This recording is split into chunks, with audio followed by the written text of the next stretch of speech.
یوه خبره خو دوستانو ثابته ده چې د هندوستان د موجوده چارواکو نه بیخي وار برخطا شو. د هغې دوه غټې وجې دي. که تاسو وګورئ د افغانستان موجوده چارواکي چې د هغوی د بهرنیو چارو وزیر جیشنکر هم په دې کې شامل دی، هغه لګیا دی دا کوشش کوي چې په افغانستان کې چې د کومو خلکو حکومت دی چې موږ ورته افغان طالبان وایو او هندوستان تر اوسه پورې په کتابونو کې هغوی نړیوال ترهګر ګڼي. اوس جیشنکر او د هندوستان نو چارواکو منډه کړې ده او د افغانستان د عبوري حکومت د چارواکو سره رابطې لري. امیر خان متقي د هغوی د خارجه چارو وزیر دی، هغې سره رابطه لرلې ده او هغه ته یې ویلي دي چې موږ ډېر خوشحاله یو چې تاسو را پلګام د واقع مذمت کړی دی او موږ په دې هم خوشحاله یو چې د افغانستان د پاکستان او د هندوستان ترمنځ چې کومه لانجه نو په هغې کې افغانستان هندوستان سره ولاړ دی. تاسو دا یو آرټیکل کتی شئ مسلسل زما د ویلاګ سره تاسو کتی شئ، دا د هندوستان ډېر معتبر اخبار لیکلی دی او په هغې کې دا ټولې خبرې ډېر په تفصیل سره لیکلي دي.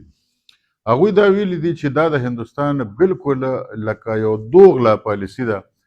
او دوه مخې پالیسي ده چې یو اړخ ته هغوی د افغانستان موجوده حکومت په رسمیت نه پیژني او بل خوا هغوی د افغانستان موجوده حکومت ته د پاکستان پر ضد استعمالول غواړي او دا موږ ته ډېره د مخکې نه پته ده چې په افغانستان کې چې کومه خاوره د هغه د پاکستان پر ضد استعمالیږي او د هغې لپاره هندوستان په اربونو ډالره پیسې هم لګوي. نو مطلب دا دی چې لکه هندوستان له یوه خبره کول پکار دي که نه چې هغه په پاکستان کې چې کوم غیر قانوني تنظیمونه هغوی ګڼي هندوستان د هغې خلاف دی، هغوی چې د هغې خلاف به موږ هوایي حملې هم کوو، خو په افغانستان کې چې کوم تنظیم هم د هندوستان په قول باندې غیر قانوني تنظیم دی او ترهګر دی او په کابل باندې په زور قبضه کړې ده، نو هغوی سره بیا هندوستان ډېر زبردست تعلقات پیدا کول غواړي او د هغوی په لاس باندې بیا د پاکستان نه په مغربي سرحد باندې راتاویږي او د پاکستان نه خپل بدلوي. په روان وخت به تاسو وګورئ چې د افغانستان د موجوده حکومت او د هندوستان ترمنځ به تعلقات نور هم ښه کېږي او تاسو به ګورئ چې اوس به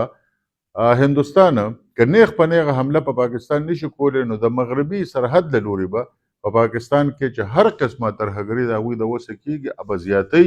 او کوشش به دا کوي چې د افغانستان موجوده حکومت